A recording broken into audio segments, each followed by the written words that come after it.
Hello, welcome everybody, students, friends from all over the world, Asia. I know a lot of you are in Asia watching us right now. We are very fortunate to be here in this FLORAE exhibition for our second topic related to flowers, direct from l'École, the School of Jewelry Arts in Paris. As many of you may know, l'École was created in 2012 by our sponsor, Cleef Arpels.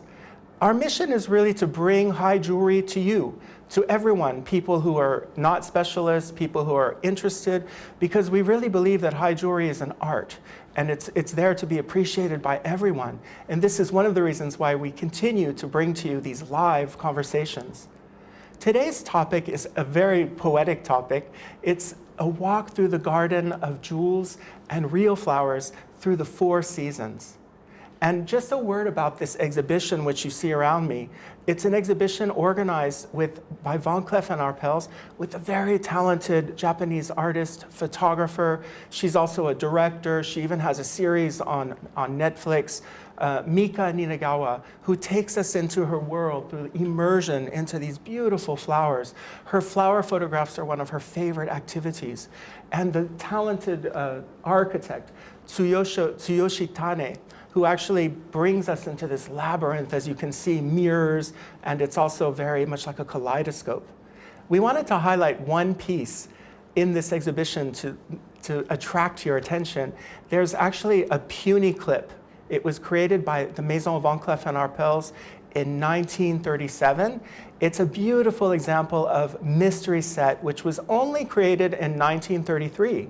So as you see on this puny, you have something like 640 tiny rubies, which are cut individually by the stone cutter. The jeweler prepares a structure of rails, and each stone slides on individually. This puny has something like 100 carats of rubies. It has a sort of very voluminous Bombay shape, which was new in 1937. The first time that the Maison really brought on the international scene at the Paris exhibition to show the savoir-faire. This piece belonged to a very important lady. She was a princess from Egypt, Princess Faiza. Now, we also wanted to tell you that today we're very privileged to have with us Pascal Garbe. He's one of the most renowned specialists in the world of gardens, garden architecture. He's written 20 books on different types of gardens. He focuses sometimes on plants and flowers in your garden that you can actually eat. He's also an expert in haute cuisine. He's very involved in Asia. He has had many, involved in many juries. He's one of the creators of the Singapore Garden Festival. He's really someone who loves Asia and as well as the rest of the world. And we're very privileged to have him with us today. So what I propose is that my name is Paul Parody. I think you all know. I think my name is written at the bottom of the screen. I always forget to introduce myself. And let me propose that we have a short film, and I'll go and we'll join Pascal, and we'll start our travel through the garden of jewels of the 4 seasons.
Hello, Pascal. Welcome. Welcome to Paris. Thank you for coming to join us to share your knowledge of the real flowers in this world.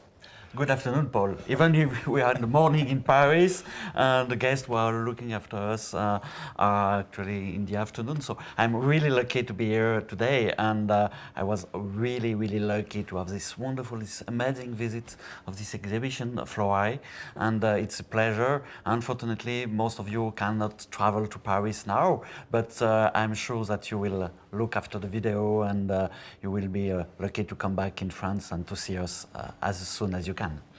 And we're here amongst these sakura. We're in the midst of the flowers, just like Mika. She wants us to feel like we're in the flowers, almost like an insect. Yeah, yes, it's really incredible because when I visit this exhibition, we are in the middle of the flower, in the middle of the jewel. It's a huge exhibition. Just a quick housekeeping matter. Our friend and colleague, art historian Ghislain Aukerman, you probably know he's in the chat, helping you right now. He's going to be sending you links. He's going to help you all through our short hour, which goes very quickly. And he's also going to send you the bibliography of many of Pascal's works and others that are related to what we're talking about today. So Pascal, let's talk about this garden. What is it? Where are we actually? It looks. I feel like we're in Asia. I feel like we're in Singapore or Thailand. Yeah. Well, I love Asia. I love Bali. I love Thailand. I love Japan. So, in the Middle East part of France, I used to try to travel a bit through my garden. So I bring some Javanese statue and a lot of things, but also a lot of plants. You know, that's the plants we can find actually in the gardens. They came from all over the world. They came from America, they came from China, they came from Japan. And in my own gardens, I have so many plants, but it's like a worldwide garden. And the second, on your left, this is a garden I have designed 4 years ago for the International Festival of the Gardens in Chaumont-sur-Loire. And it's more like a peace gardens. You can relax on the sun bench, and it's really a pleasure to be. And for the people who are looking for us, if you are traveling to France, make the short trip Paris to Chaumont-sur-Loire. It's a huge place for the gardener and the garden lovers. It makes me want to lay down and just relax when I see those lounge chairs. Yeah, yes, and just to have some flowers, enjoy the perfume of the flowers. Because, you know, the gardens, it's not just the plants, it's the perfume, it's the texture of the plants, it's the color of the plants. So you have so many things to understand when you want to keep the secret of a garden. So Pascal is here to give us his knowledge of the plants themselves as well. He's a very cultured and individual who knows a lot about art as well. So we decided to have as a roadmap the 4 seasons. It was a way for us to sort of focus on different flowers. Some of our flowers we cheated a little. They're perennials, but it doesn't matter. Pascal's going to set us on a straight course when we get off course on our selection. And of course, the 4 seasons have been inspiring artists. Of course, we think of Vivaldi, that beautiful suite in the early 18th century. We think of Arcimboldo, the paintings of the people, which are made of completely of vegetables, very humorous in the 16th century. So we allowed ourselves to use this same roadmap. And we're going to start with spring. So the idea of spring is childhood, is love. It's actually from an Old English word, which means literally spring, everything opens. I think it's the etymology of the word. And for gardens, it's a very important time, isn't it? It's one of the most important time in the year. This is like a new birth for the gardens, a new way for the gardens. We are just waiting for the opening of the flowers to have a lot of flowers in the gardens. So it's one of my favorite period, but you have 4 periods, so each period is really interesting on the garden. And spring is really a huge period. Actually, we're on the autumn, so we have to go through the winter, and it will be shortly spring. But spring, I think you have to come to my garden on the spring. I'd love to, and I also have to taste some of your recipes. I know you're a fantastic cook. So let's start with Lilies of the Valley. What do they evoke? Of course, in France, we have the festival that was started by French King Charles IX, who gave Lilies of the Valley to all the ladies in the kingdom in the 16th century. They represent the beginning of spring, love. And what do they represent in a garden? In a garden, the lily of the valley is really, really an interesting plant because it can run everywhere between the plants, and it's so small and lovely flowers, like fragile flowers. And I know that there is many people who are looking after us today from Japan, and in Japan there is a lot of very interesting new varieties of lily of the valley, variegated leaves and rose flower, golden flowers, and it's quite interesting. But you told me when we just prepared this lecture that this pieces is in glass. So Yes. you have to explain a bit more about that. Yes, of course. So this piece is actually René Lalique, the great inventor, if you will, of Art Nouveau jewels. We really consider him the father of modern jewelry in his use of new materials, enamels, flowers, fauna. And what happened with Lalique, he became so famous in 1900, the whole world was imitating and doing Art Nouveau jewels. And later in his career, around 1910, he was so fascinated by glass that he decides to devote himself to glass. In fact, his home, which we can still see on Cour de la Reine in Paris, has these beautiful Lalique glass doors. And on the bottom, we show you a necklace, which is unusual because it's in his glass-making period. It's molded glass, but it's very minimalist for Lalique, isn't it? These beautiful lilies of the valley in molded glass with an opalescent color. So we wanted to pay homage to René Lalique, even in his period of glassmaking, which dominated his career until the end of his life, especially. And as you know, probably know, I'm living in the east part of France. And the east part of France, there is Lalique, there is many other pieces like Gallet. And for example, actually there is a close link between the gardens and the jewelry, because since a few years we try to use the glass in the gardens. And I make incredible gardens in 2003, I think 20 years ago, gardens with glass from the Centre International d'Art Verrier de Maisenthal, and which is a huge place to create a new piece of glass for the garden. So I think there is many links. The link between glass and especially the rendering of nature with glass is it's very delicate and beautiful, isn't it? Yeah. Now, of course, the daisy, the etymology of daisy in English is this, it opens during the day, doesn't it? Yeah. So we think it probably comes from an Old English expression, but what is the daisy for the gardener? And it's one of the most interesting plants for the gardens in Europe. Unfortunately, in Singapore, in Hong Kong, we cannot have this kind of plants because the climate is not too hot. Yeah, it's too hot, definitely. But it's quite interesting because when you ask some people to design to make a sketch of one flower, it will probably 90% make the sketch of this flower.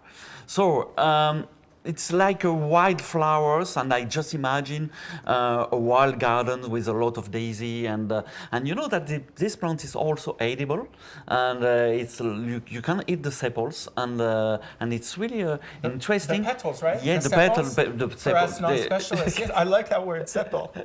and for example, you can eat the flowers, and it's really interesting. And you can also make some tea with the leaves. Yes, it's very interesting. I was saying to Pascal, I find one of our themes today in our talk is stylization versus naturalism. It's actually one of the themes of this exhibition. And so the two of us are sort of going to argue back and forth. I think that a daisy is very graphic and it's very nature. Like you said, it's probably the easiest flower to draw as a child. Although it is complex, there are different types. And we wanted to show you this rendering of a daisy by Cleef Arpels, this secret watch.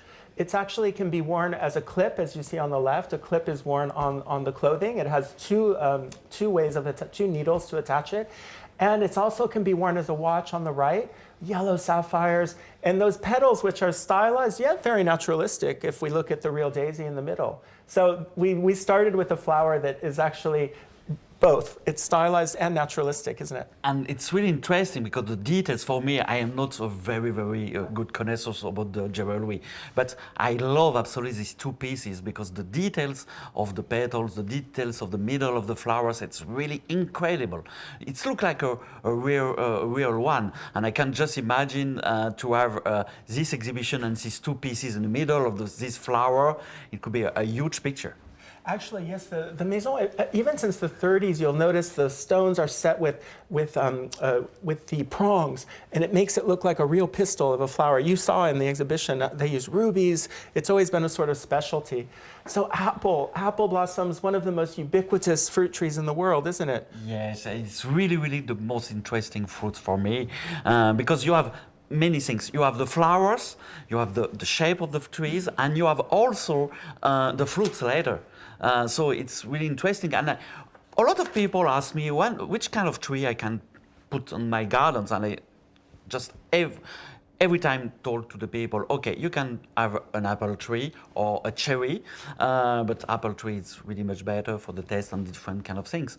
But and these flowers are so lovely with the pink, the rose, and really, really, really interesting. And I love also the piece, the comb, which is with a lot of details. No leaves, just small leaves, but the flowers are so realistic.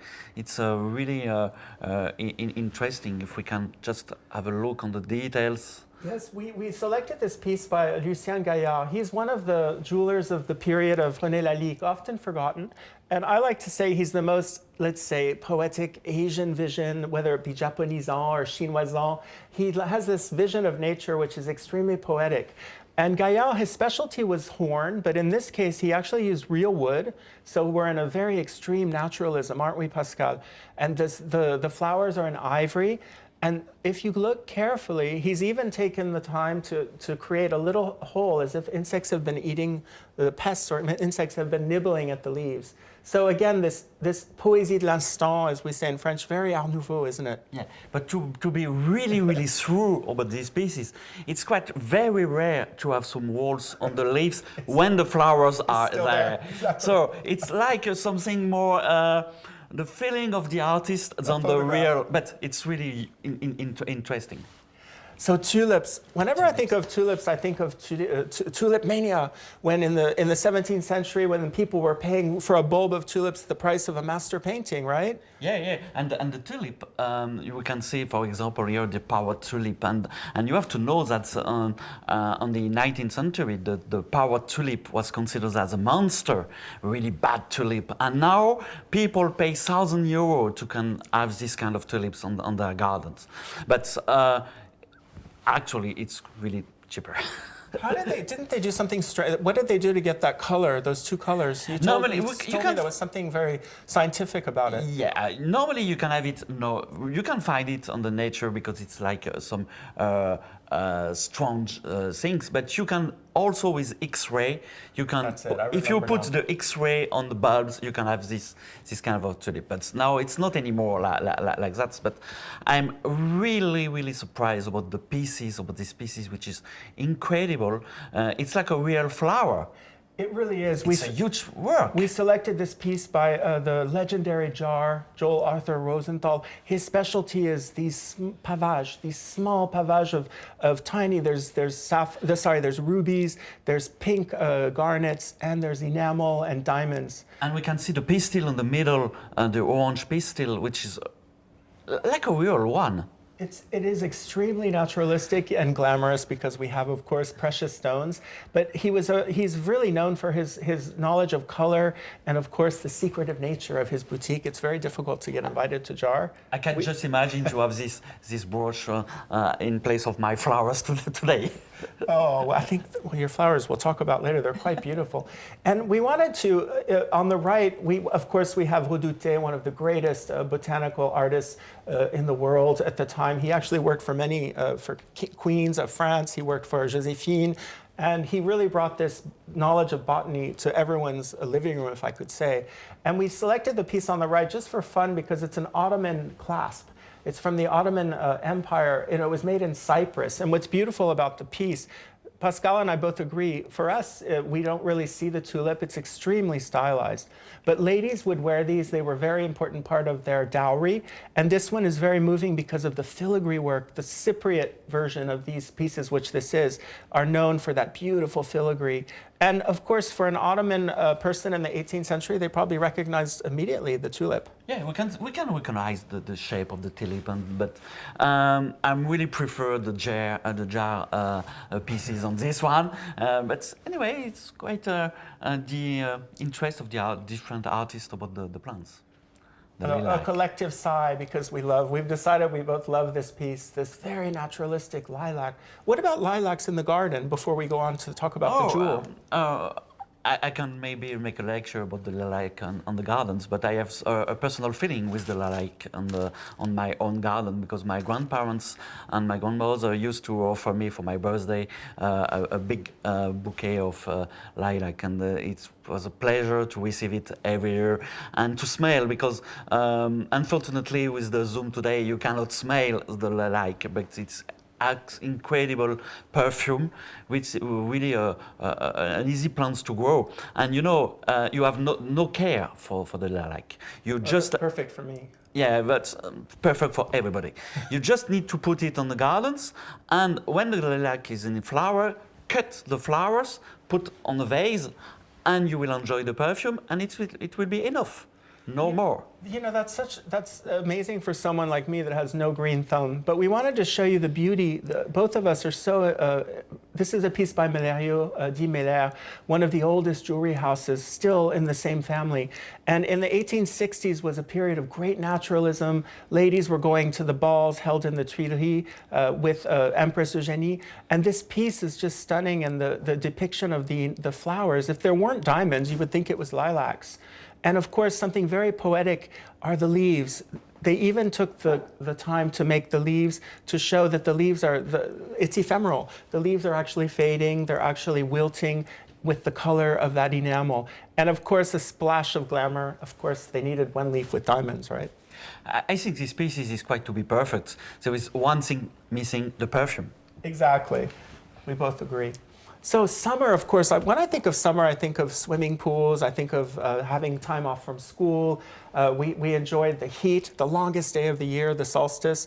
And in gardens, is it a challenging time in gardens because with the heat? For the gardens, it's quite easy. For me, summer in the gardens, I just think about traveling to Asia to have some holidays, some rest with good friends. So, but anyway, in the gardens, you have a really low period. You have the spring, which is a very rich period, and after you have a small low period, July approximately, and mid-August, September, it will be back again. So in the gardens, you have less, sure, you have the rose, you have many plants, but it's less than the spring. But it's holiday times. The gardeners have to have some holidays. Also, one of my favorite flowers, the peony, doesn't it? It starts actually early summer is earlier. No, early. It's spring. Thank goodness you're here. We need a real specialist here. Spring, because you have two kind of peonies. So it's a discussion between him and me. And you have in spring, you will have the tree peony, April, May. And for the herbaceous peony, it will be globally end of May, June. So. Okay. End of spring. I love peonies, and they're so ephemeral, aren't they? So, Pascal, we chose wheat because we wanted to show this graphic nature of wheat which represents the harvest, Ceres, this Roman goddess. And the photo on the right actually is our friend and colleague Marina Fuchillon. She's actually a jewelry designer, and she took this photo. I found out, she told me, she took this photo as an inspiration for a sketch. But wheat is really, in a garden, wheat is rare, correct? It's not a garden plant. It's more an agricultural plant because we use it to make bread, but we do not grow wheat on the gardens. But except, just remember that yesterday, that there was a very large garden designed by the very, very famous Spanish garden designer Fernando Caloncho. We make a gardens probably 30 or 40 hectares with a wonderful field of wheat, and it's quite interesting. But you need to have large gardens, and unfortunately it will be not possible for Singapore, Hong Kong or Japan. Well, the wheat theme is actually very popular in the Empire period, and we selected this diadem, this tiara, by François Regnault-Nitou, who is the ancestor of Chaumet, really, and was the jeweler for Empress Josephine and Napoleon. And Josephine loved these these ears of wheat, and this is one of the earliest pieces. It's from 1810. It's part of the collection of Chaumet. And you see the depiction of the wheat. The Empire period, they appreciated this reference to ancient Rome. As you know, Napoleon was searching for iconography to give legitimacy. And the idea that it was also generosity, it was nature. So she really, really enjoyed this wheat theme, which is represented. And we just found out one of the actual historic wheat tiaras worn by Pauline Borghese is going to be sold soon. At auction, and a specialist friend of ours, Vincent Mélan, he did some research and he found in one of the jewelers of the 18th century, late 18th century, named Aubert, he found references to wheat jewels that were made for Queen Marie Antoinette. So of course we associate wheat with the Empire period, but the Queen, she loved wheat as well, and of course it takes us back to antiquity, doesn't it, the wheat? But it's really interesting for me as a curious man, and I'm really interested about the details of the plants. And I just yesterday during the night, I just have an idea to discuss about my friend Apollonia Poilâne, which is one of the most famous bread maker all over the world, and maybe to have an exhibition about the wheat through the arts. It could would be very interesting. I think in painting, on the jewelry, and we can organize this kind of exhibition in a bakery. Yes. And we'll have some breakfast and some bread, and it will be funny. Some good food. Now, the anemone is a very mysterious flower. They say it represents the tears of Aphrodite. This kind of thing probably makes you laugh when she loses her beautiful Apollo or her beautiful Adonis, excuse me. And also the wind, because don't the petals, they kind of blow away with the wind in time and in the garden? Yeah, it's a really interesting plant because you can't grow it on the pots. You can't grow it if you have not a real garden, a large garden. If you have a small garden, a balcony, or terrace, or something like that, or patio, you can just grow some anemone with other shrubs and so on. And it's really easy plants to grow with a lot of color. You have a white, you have blue, you have a pink one and deep pink. And I'm absolutely surprised about the ring. Yes. You show us, and it's incredible. It's like a real one. You have so many details with the petals, with the etamines, and with the center of the flower. It's like a real one. Yes, it's actually a ring from a collection of Boucheron. And it's from 2018-19, and the ring is actually, it's a secret how they created this ring. I'm pretty sure it involves real flower petals. Of course, it's the secret of the jewelers of the Maison. And it's on titanium, and you have a beautiful Madagascar, almost 8-carat purple sapphire in the middle. So again, it's true. Is it an anemone? Is it not? I thought it kind of looked like one, naturalist, but it could be other flowers as well. You have to find the secret. Yes. I'm really surprised. I'm really interesting to know it. But I think with the jewel, with the stones and so on, it's the real link with the gardens. All the things are nature, plants, stones, and after the masterpieces of the people who do this ring. We thought it was fun to show this piece on the right, the 60s, of course, the age since the 50s and the 60s, the age of the large brooch. And this is Anemones by Cartier. It's much more stylized. You agreed that it's a beautifully executed work with blue enamel and the little folds of the flowers, which almost in textured gold, which was very in fashion at the time. And Pascal, you were saying that you think it looks like a mixture of different flowers. Yes, probably. I never seen an anemone like this one. So it's probably anemone will be the title of the pieces, and probably the inspiration of the artist between few or three plants and probably some South African bulbs. And but anemone, the word anemone, it's so poetic. Yes, it is. And I think it's interesting to see that the artists, they interpret things. Each designer has his or her own sources of inspiration, whether it be books or looking at the real plant. The sunflower, I love the word for sunflower in Italian, girasoli. It literally means that it follows the sun, doesn't it? It's the same word in French, tournesol. Oui, c'est vrai. En français, ça marche aussi. Merci. But yes, it's a incredible flowers because it's a very big flowers, and the real flower it's approximately 60 centimeters diameters, so it's a large flowers. You can eat the petals, you can eat the seeds, so it's a really interesting plants, easy to grow.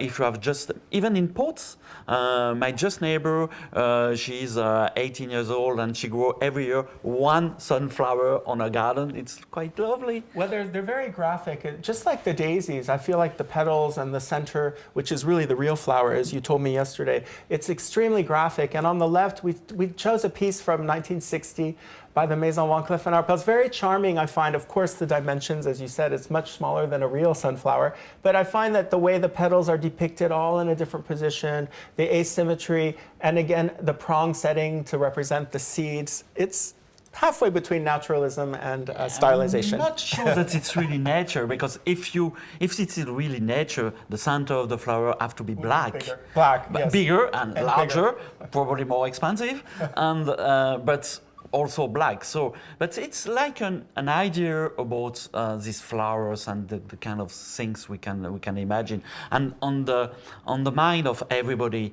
it's like sunflower and sunflower. The sun, the flower. We are in the middle of the summer. And we were happy to show a sunflower because of the 100 or so pieces in the exhibition, there isn't a sunflower, so we're trying to enrich the experience. Now, the thistle can be the national flower of Scotland. It can represent the city of Nancy during the Art Nouveau period when Nancy was free and the Alsace-Lorraine was occupied. So in the arts of Gallet and other great Art Nouveau artists, you see the thistle. But for gardeners, what is it? Is it a weed? It's a weed. I So shouldn't have it's said not that. a plant for us. But okay, it's a really a graphic plant, really interesting for the graphism, but not for the gardener. But when we can see one or two plants in the gardens, we have to cut it immediately, because after you can have seeds everywhere, and you can have even more after year after year.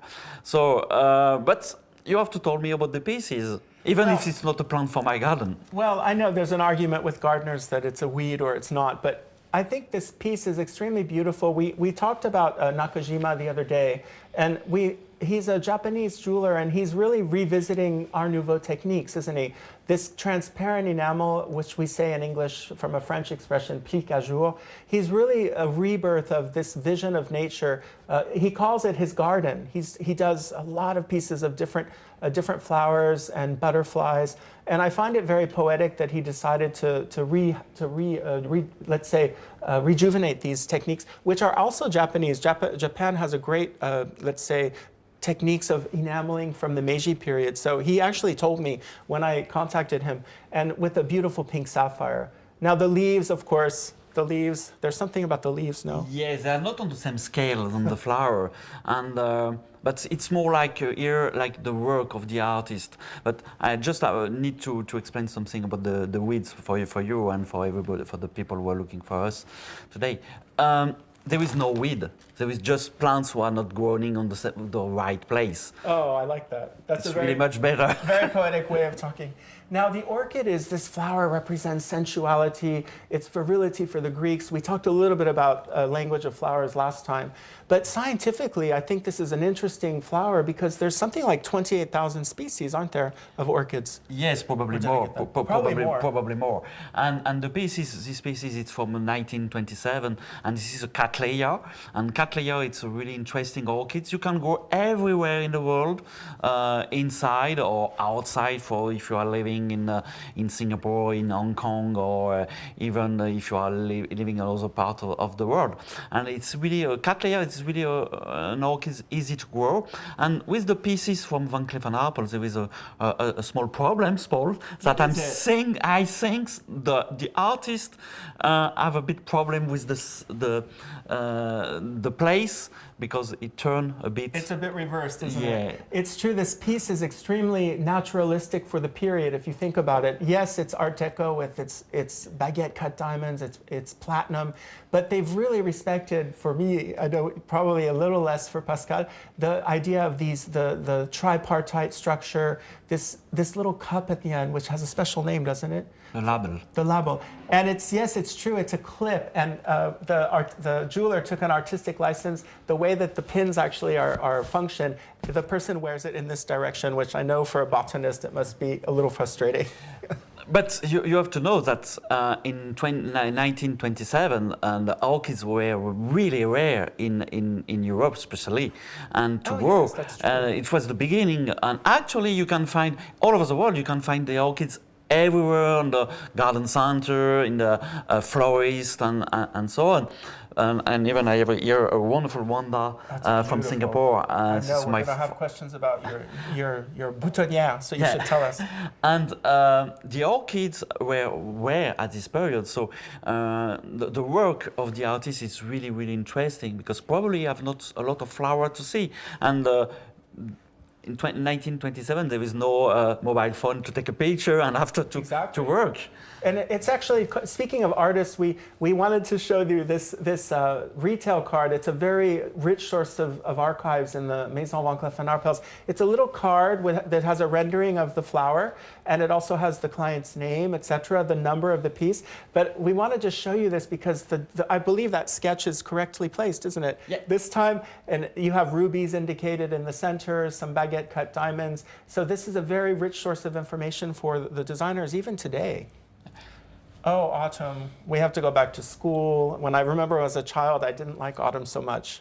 This is the most exciting period of the year. Absolutely the most exciting because you will have all the flowers, the autumn flowers, like the asters, like the end of the dahlia, and so many flowers. You have the fruits on the gardens. We are actually on the autumn. And when yesterday I'm walking on the street of Paris, you can see the leaf with orange, red, brown. It's like a picture. It's absolutely incredible. When we had the sun of yesterday, a wonderful sunny afternoon, it was incredible. So for me and for the gardener, autumn is one of the best periods. It is true that autumn has these connotations of abundance, of the harvest, etc. And so we wanted to start with a kind of a fun photo that you selected. These are pods of tropical plants. Tropical seeds. Tropical seeds. And this is quite also interesting because we have here a pieces of ring from an African seeds. And you know, in 20,000, we have a lot of travel in Africa, Madagascar, and so on. And we find this kind of seeds. It's like abstract plants. It's a real plant, but it's like abstract, and it's really, really weird with the texture, and the seeds are so common and so banal for the gardener because we put the seed on the soil and we are waiting for a new plants, for a new trees, for a new shrubs or new flowers. And this really, really, really interesting to understand that a new designer can imagine a new way of the jewelry. Yes, he's very interested. Gilles Jonman, he's a Swiss-born but working in France. He teaches people. He has a farm where he actually teaches jewelry, and he's a very self-taught jeweler, if you will, and he's traveled all over the world. He's been to Madagascar, he's been to the Seychelles, and he collects literally, this is a real seed, which he collected, and he turned into a jewel by creating the lining in silver. So we both were very fascinated with the color is very autumnal, isn't it? This sort of brown, but it's an African seed called the Segu seed. And you can see on the real seeds picture that you will have a lot of color, like the color of the leaves in summer. When people go to the east coast of America to see Canada, the maple leaves, yeah. And also in France, La Côte d'Or. I love the vines, the way the vines turn into that beautiful. You love the vines, or you the love vine and the vines. Now, nasturtium is a very interesting plant. Capucine, it's very poetic in French, Capucine. Yeah, the word Capucine is so poetic in France. What does nasturtium represent in a garden?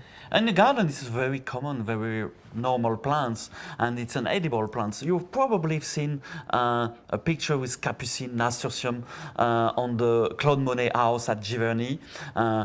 just in the front of the house. It's so yes, pretty. it's a whole carpet. It's like a carpet. And you need to know that it's an edible plant. It's an annual plant and edible plants. You can eat everything on the nasturtium. You can eat the leaves, you can eat the flowers, and you can eat the fruits and the seeds. So, and it's a very, very interesting taste, of the pepper taste. If you use some leaves of nasturtium in dishes, you do not need to use pepper. The oil tastes a bit like a watercress, doesn't it? Doesn't it have a? No, it's more pepper. It's more like peppery. It's more like pepper, like than watercress, but it's easy to grow. You can have it on your terrace. You can have it on a pot. You can have it on the wild, and you can have it everywhere in the world, even in the tropical kind of climate.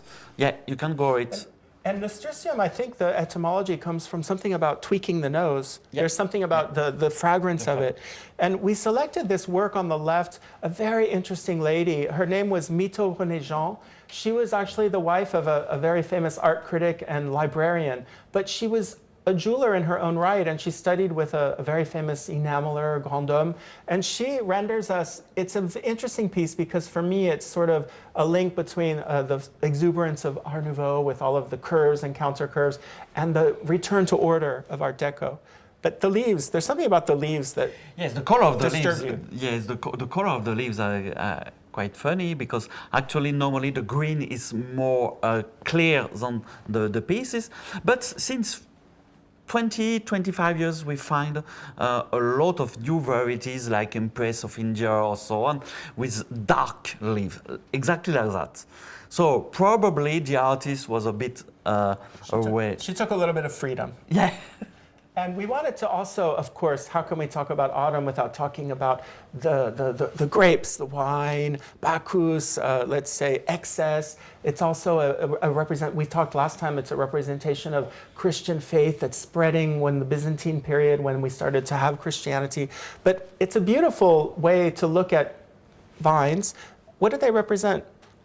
Oh, for the gardeners, the vine and the wine and the grapes are really, really interesting because you can grow it if you are, for example, a sunny place. You can grow it and to have a more shady place, and it's easy to grow. But I have just a question about the pieces because there is not a lot of fruits. It's a bit cheap for us. This actually is quite a beautiful, it is beautiful. The grapes are small. So I think the grapes are little pearls actually from Baja California. Our friends at l'École, Olivier Segura and Nina Titeguet, they researched these because I was so curious. We were so curious about where these pearls would have been found.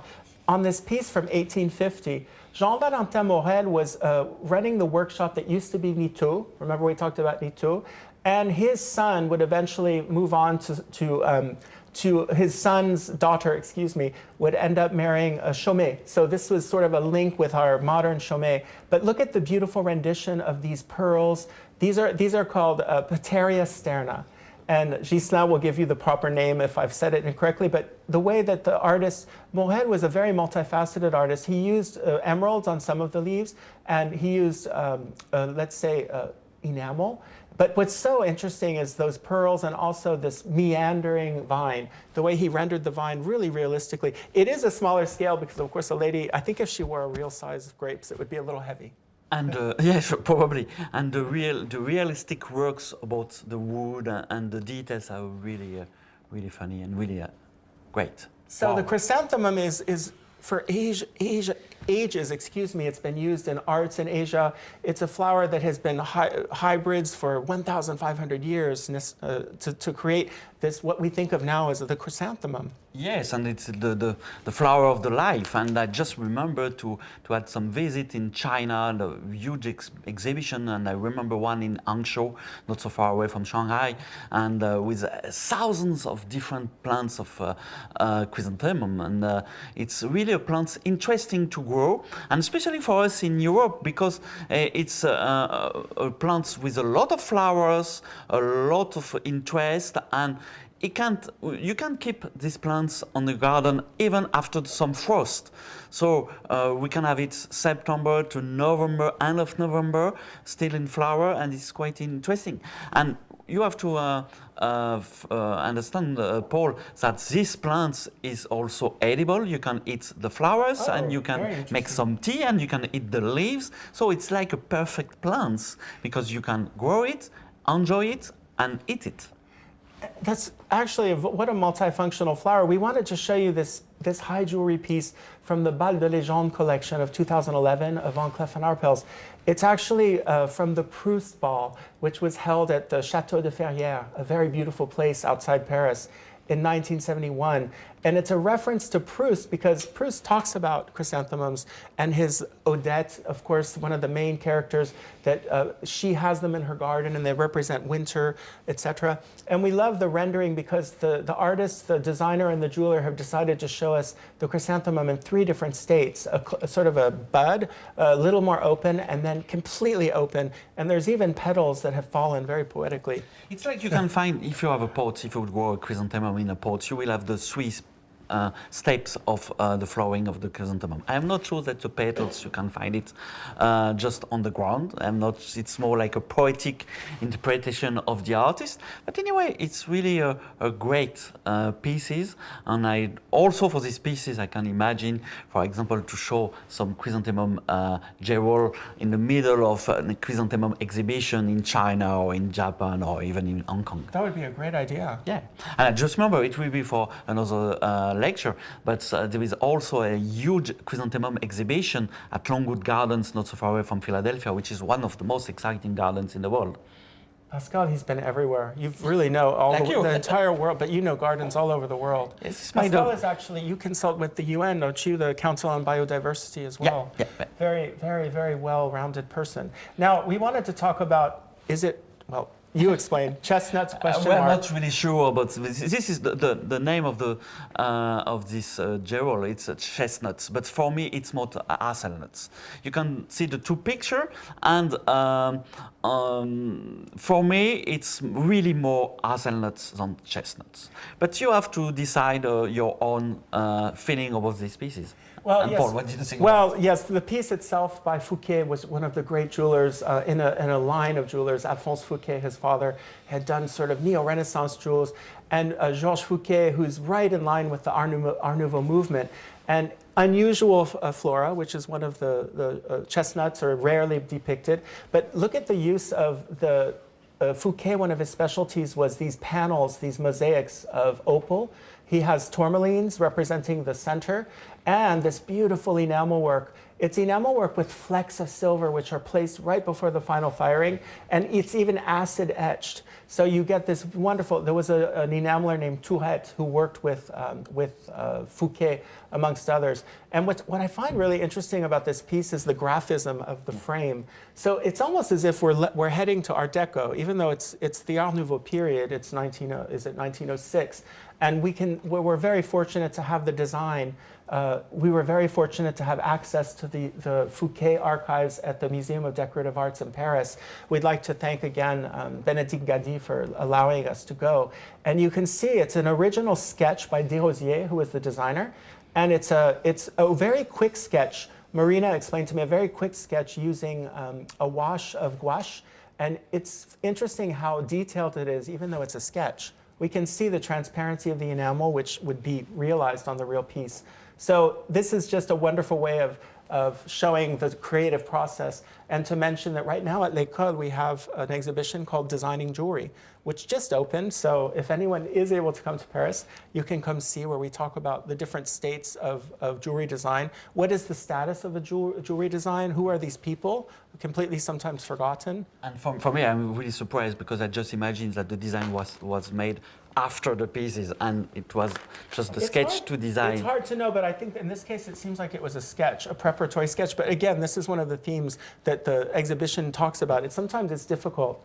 So the dahlia is such a beautiful flower. It's related to daisies and chrysanthemums, isn't it? Yeah, and it's really a great plant for the gardener because you put the tubercles in, and you can eat it also. You can put it on your gardens in May, and you will have a flower July to November. So it's really a long flowering plant. You can use it on vase, you can eat it, and so it's really interesting. And you will have many kind of things, type of dahlia. You have the cactus, you have the anemone dahlia, you have the pompon dahlia, you have the peony dahlia, and different kind of flowers. There's a genetic reason for that, no? Yeah, Don't they because have DNA that can come out in different ways, yes, they can 8 change, different ways and or you something? have different kind of very- dahlia. But here again, the work of the artist and about the details of these Yes. very, very strong flowers, it's incredible. And with coral, I never seen a pieces like that. It's so detailed. It's this beautiful coral work which became a specialty around Naples and also in Marseille. What's interesting is the person who started the workshops near Naples, Torre del Greco, was from Marseille. So this piece is likely Marseille or that region or Naples. But the beautiful rendition of those cup-shaped cup-shaped petals and these fruits. You have to know also coral was very popular in the 19th century, showing people did their grand tour. They had visited Naples, other places, and there were coral cameos, and later in the century, things like this, gorgeously rendered naturalistic flowers with coral. Now winter, of course, winter brings back memories. It's cold, where it's cozy, but when plants go to sleep, I think of the Archimboldo, the winter version is that totally worn tree trunk, isn't it, with all the blisters and the sort of mushrooms for the lips. I think winter is very graphic for us. And for the garden, does the garden go to sleep? Yes or not. You can still have some plants inside on your office and in your kitchen and so on. But it's also the rest of the gardener. And gardener have to stay away, to keep calm and enjoy the past and think to the future which kind of plants we will have in the gardens. And you can have also some many interesting plants, usually more smaller, but interesting, like for example the Helleborus, what we call... Where is it from? It's from different places, isn't it? Yes, we can find a lot of Helleborus in Europe and also in Asia. And in France we call it la Rose de Noël, Christmas rose. So it's really also poetic. And because these plants the Helleborus niger, can be in flower in the middle of December till end of January. Wow. And there is another for Easter. We call it the Rose de Pâques or Rose de Carême, Easter rose. And it will be just for the flowers in April. It's really an easy plant to grow. If you have it on your garden, just cut the leaf before the flower, like that you will enjoy the flowers. And you can also have the flowers inside on a vase. That's a low-maintenance plant, perfect for me. And one of the iconic pieces of Van Cleef & Arpels in the late 60s was the Rose de Noel.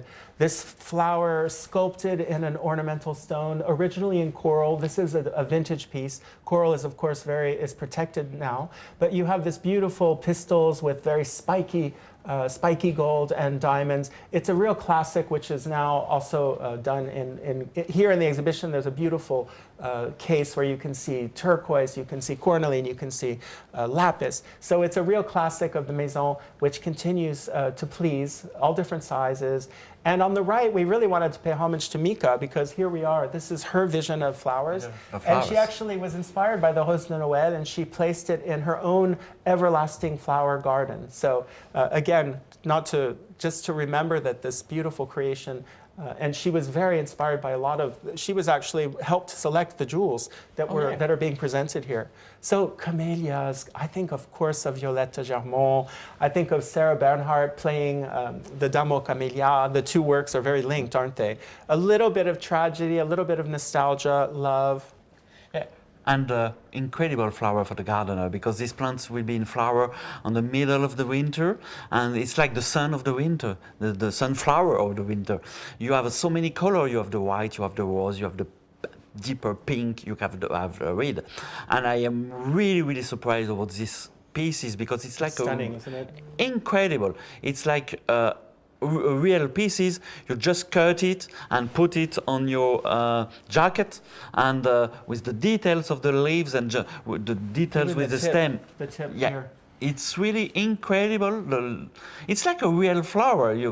for me, it's an amazing work. Yes, it's a very moving work in the British Museum, and it's an example of this, the Victorian era where brooches were extremely popular. And the work is very delicate. It's tinted ivory, if you believe, and green gold. Gold can be different colors with different, our jeweler friends can explain it better, different mixes. This one has, I think green gold has zinc, it has copper, it has gold, of course. And it's almost as if, I think you said this, Pascal, someone just took a real camellia and dipped it in gold.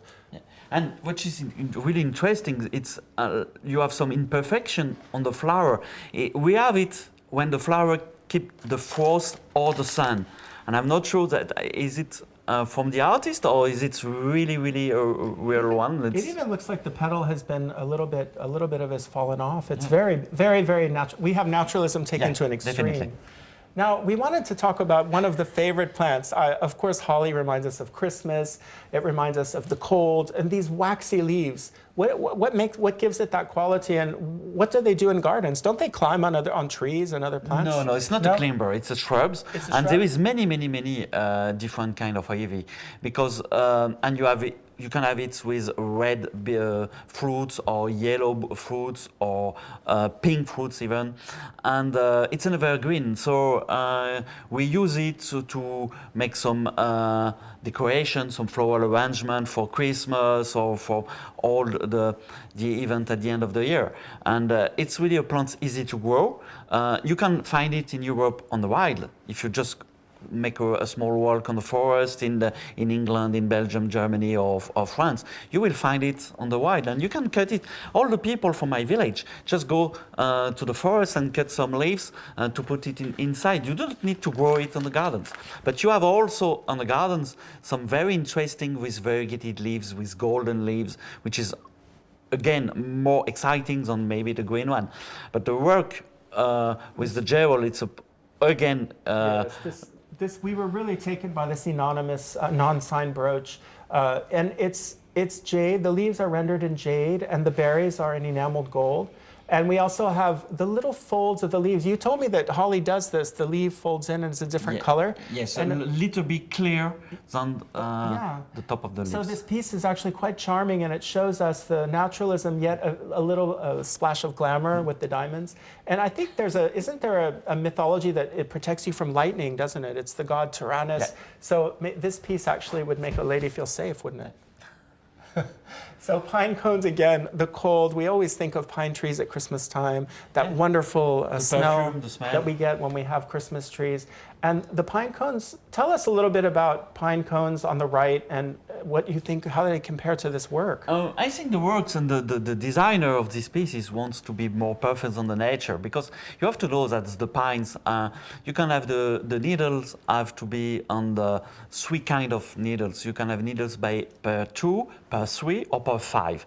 And here on the pieces you can have a needle by 6, which is absolutely not natural. And here, just on the place, you have by 4. So probably the designer decide to be more perfect on his pieces than the nature on his creation. It's probably for the design purpose. This piece is it's a masterpiece in mystery set, Navette mystery set with emeralds, and for the first time, diamonds. Mystery set usually is not done with diamonds. It's extremely hard stone, as you all know, and the loss is such, and also diamonds become quite transparent the more you cut them down. But they managed to create this piece 10 years from the time of inception of the design to the creation of the piece. It was part of the Grimm collection. The musicians of Bremen, they hide in the pine tree at night for safety. It's really incredible pieces, because you told me that it spent a lot of time. 4,500 hours of work to do that. Between I can imagine that. Just the jeweler and the setters, incredible. And each stone is cut separately by the lapidary and slides into the grooves. The shape is a different shape. It's a different type of mystery set called Navette mystery set. So what about these little snowdrops? Personnage in French. I like the name in French. Yes, personnage, it's so poetic words. And this is one of my favorite flowers, because when you add snow, even actually we have less snow than by the past. And snowdrops were the only plants to just came during the snow. And it's really, really fragile, white, green, just the beginning of the spring. And the snowdrop, it's for a gardener, these plants are the end of the winter and the beginning, small beginning of the spring. I read there's a craze of British gardeners. They try to collect different types. It's called galantomanie or something. It's absolutely incredible. They compete to have the latest. And the Japanese one I've also, because you can spend probably around 2,000 or 3,000 euro for one bulb. Oh, it's wow. incredible. So it is like tulipomanie then? It's probably better and more expensive. But you have to also to understand that the hybrids are really easy. On my mother garden, there is thousands of snowdrops, and I used to collect some flowers and just to put it on my hand and check different kind of. Oh, this one is quite interesting. This one not, and elegant and. But you have to travel. You have to travel to UK to see this. You're part of galantomanie then? No. I'm just a garden lover. We wanted to show you this piece again by the Maison Mellerio di Meller. This one of the oldest jewelry houses, and still in the hands of the family. And they did this beautiful version of the snowdrops. And it was in 1855 for the Universal Exhibition in Paris. And what's interesting is I know the depiction, the leaves are a little bit different than the real personnage, right? I am a bit skeptic about these species. I do not really recognize the flower, we can't see really the flowers. And the leaves, it's more like a bouquet. It actually is in line. Ladies were wearing, as we talked about earlier, in the Second Empire period, they were wearing large bodice ornaments. And this one has a real technical prowess. The Maison, they actually had patented the flexible stems. They actually move as the lady moves. So very, very elegant. And yes, of course, probably to make it look more like a bouquet, they probably used a different type of leaf.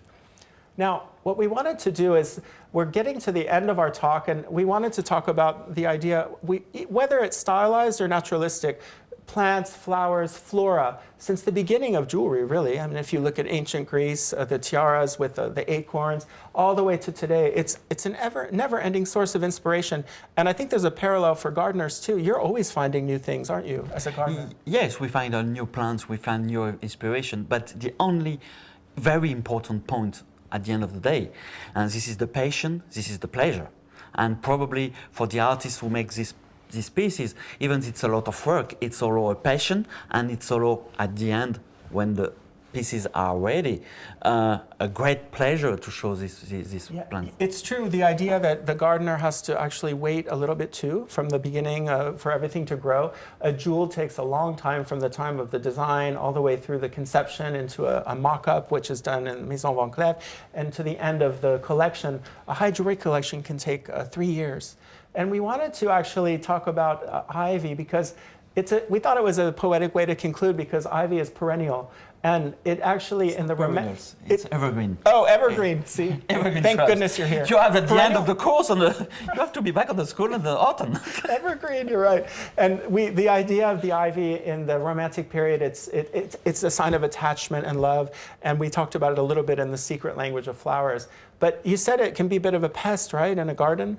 Yeah, probably, because the ivy are more on the wild, and this is a plant who love to climb on the wall. And sometimes when you have a very old wall and very old ivy, the ivy keep the wall in place. Je m'attache ou je meurs. I attach myself or I die. It's a French expression, which is a bit of a play on words, isn't it? Yeah. And it's really interesting to see the earrings like that, because they are not symmetric, and it's really a poetic work. And yes, this is a really beautiful work by Marie-Caroline de Brosse. She was the main designer at Boivin from 1970 to 1990, and when she left, she started her own brand, MCB, and we were very fortunate to meet her. She came to l'école to do a talk, a very moving lady who unfortunately has left us, but she left us this beautiful legacy of her jewels. She was really inspired by nature. It was one of her favorite topics at the time at Boivin. So the time goes so fast, doesn't it? We're having fun. Just 1 hour. We need to have one full day. We'd like to actually, yes, yeah. We should do a part 2 or part 3. So we wanted to actually thank you all so much for being here. And just to announce, before we're going to take your questions, which Ghislain has been assiduously sending us in a minute, but we wanted to announce our next live conference, which will be actually from GEM Genève, which is a very important fair, which will be on the 4th and 5th of November. And you have Ghislain Aukerman and Inacita Gay, two of my friends, of course, and very brilliant art historians who are going to talk about the treasures of Art Deco, the Art Deco period, which put forth all of these beautiful materials, enamel work, these little nécessaires, these little cases that you can see on the left. So you can sign up the same way that you signed up for today. I think you can even use that QR code. They can scan the QR code to sign up. So let's see if our listeners were inspired to ask us questions. So you need to spend more time on your gardens and maybe to have times to grow plants and imagine a new exhibition, Paul. I'm not having, oh yes, can we visit Pascal's garden? That's an easy one. No, unfortunately, no. It's a private garden and it's a very small one. By appointment? Yes, maybe we can. Maybe we have to discuss about that. But you can have one of my books in French and unfortunately not yet in English. Tout se mange dans mon jardin, which is like an autobiography, and you will have a lot of pictures of my garden. Or you can also follow me on my Facebook page or Instagram page.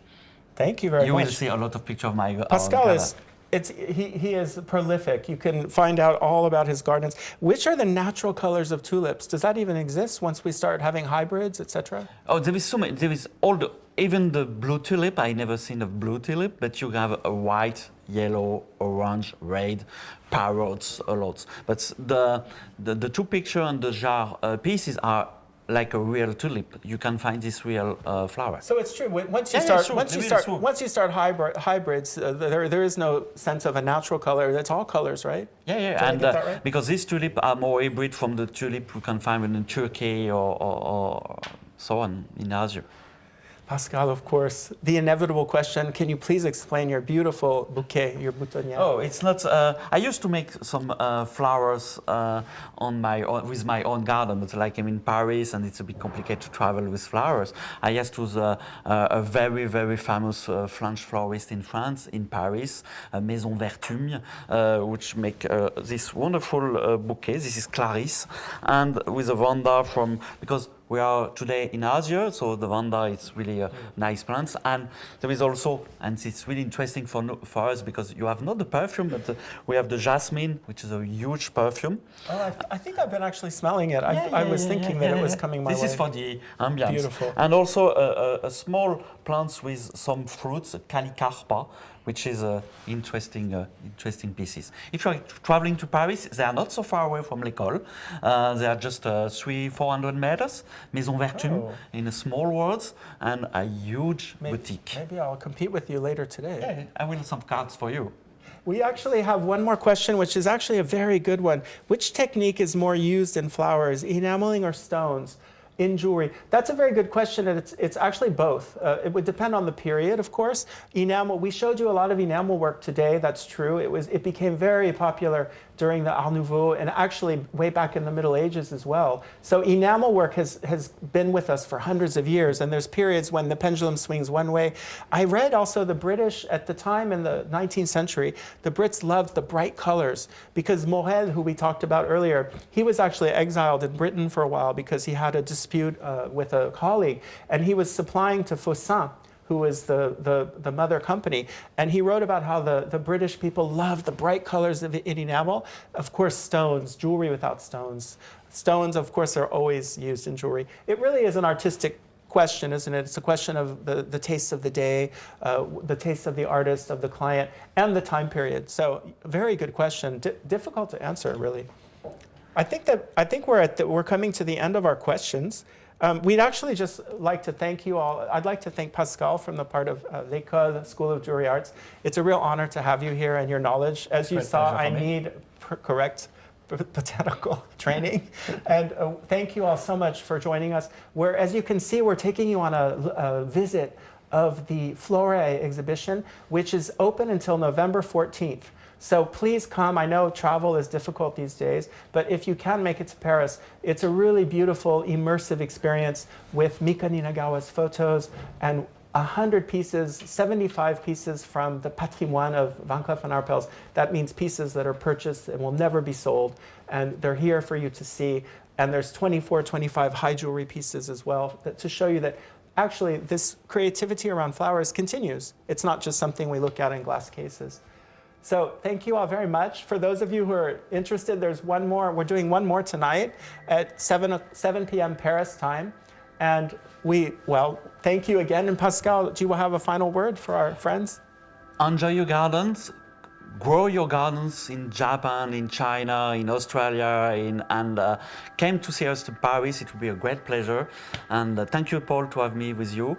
And bye-bye. And thank you, Ghislain, our moderator. And thank you, Ghislain. I know he's been actively telling you all of the clarifying things. Yeah. And thank you, and goodbye, everyone. Bye-bye.